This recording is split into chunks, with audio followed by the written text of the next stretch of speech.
Hello for the 29th week of the year, October 2021. Chosen Mark 10, verses 35 to 45, the Sunday Gospel. And here goes. We certainly get a lot of feedback from the TV and the news and so forth, world leaders, relative to the theme that I've chosen is they make their authority felt. You know what has happened in the last 30 years in Egypt? What is happening right now in Syria? And I think the word that summarizes all that is dictator. These men are dictators. They make their authority felt. And I think the antidote to that, we think, is a word, democracy. Now it's true, we have our rendition of democracy, but probably the real antidote to the dictatorships is democracy. And democracy is taking the world by storm. I think we really need to meditate this relative to authority. But often, it's not just all those people in those other lands. I mean, there are dictator parents. There are dictator or dictatorial church leaders and business bosses, even in the realm of sports.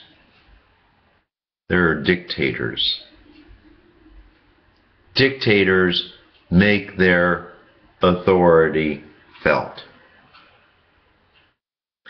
Well, that brings us to the gospel where way back when, two of the apostles, they had the same temptation. James and John.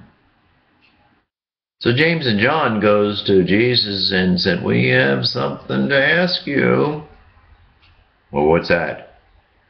Well, we ask you, grant us, we too, in your glory, grant that in your glory we may sit one at your right hand and the other at your left. We want to be involved in the power, the authority, and when your kingdom comes. And Jesus answered these two men. Pretty doggone simple. He says, "You don't know what you're asking." I would like to add two words to Jesus' statement in today's world, and I don't mean to be blasphemous, but I think Jesus today just might say, "You don't know what the hell you're asking." Sort of reminds me of my own prayer life sometime. You know, I sort of in prayer say, "God, you need to do this." Or, "God, I really need this. You need to give me this." Or, "God, make me good or make me perfect or get me out of this." Or I ask you, "God, please," or probably sometimes even more realistic and subtly, "I'm telling you, God, you need to do this." Huh. I think God just sort of smiles and said, "You don't know what the hell you're asking." And so it's not just looking to what's going on in Egypt or what's going on in Syria. It's what's going on in my life. And I say, and preaching too, what's going on the people of Pax Christi in their lives and how they pray and what are their expectations of God. Jesus, his message is pretty doggone simple relative to authority. Jesus says, whoever wishes to be great among you will be the servant. Whoever wishes to be first among you will be the slave of all. That's Jesus' concept of authority, to be the servant and the servant of all. Then he says, well, that's what I'm doing. The Father has sent me, and I'm to be the servant of the Father. And for the Son of Man didn't come to be served, but to serve. And that's pretty good. It's pretty simple. Real authority, meaningful authority, is that you wind up being the servant of others. Wow. It's not the military governor taking over power. It's not James and John, say, as far as we want to do this, we want to be in the power, and be one at the right and one at the left, but be the servant. What if our congressmen or congresspeople, men and women, what if they really decided and tried to be the servant of the people in our country? I want to do what is the best for all of the people and to serve them. What about if mom and dad and the families would want to be the servant, what is the best for my kids? New idea. What if we priests would want to be the servants of the people? Not tell them what to do, not to exert their power and authority, but they would say, what can I do for you? Golly. It would be a new world. It'd be a new parish. It'd be a new family. It would be a new Congress. And that's the basic message of Jesus. I have not come to be served, but to serve you.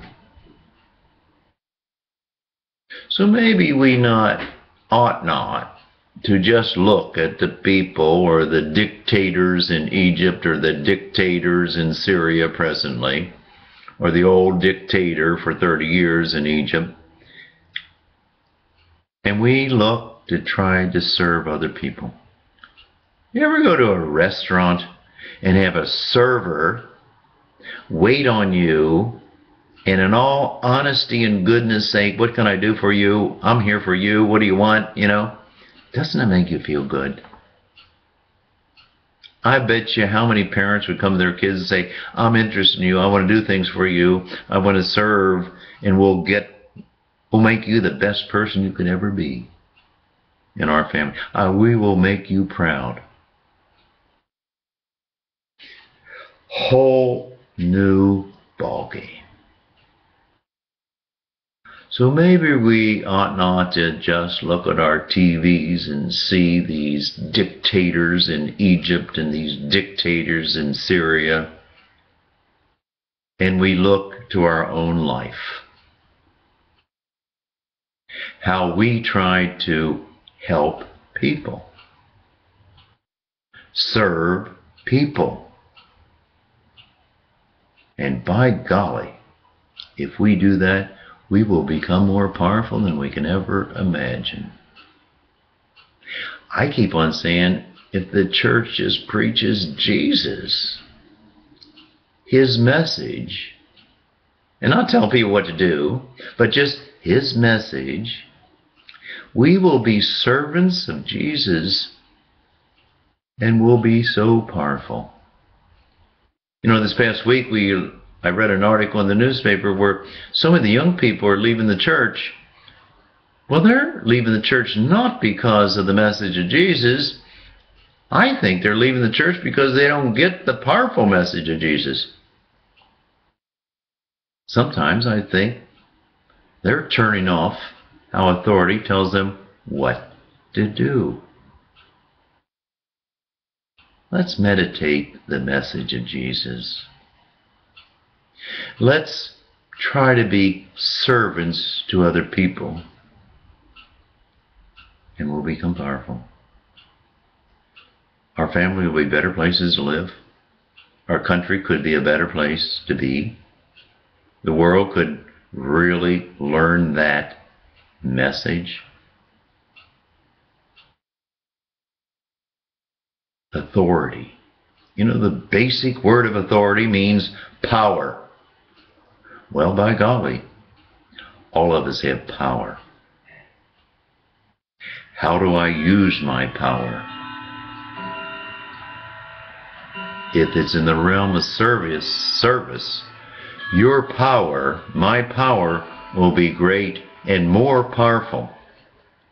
And the world will be a better place to live in. And we'll be happier too. Have a good day.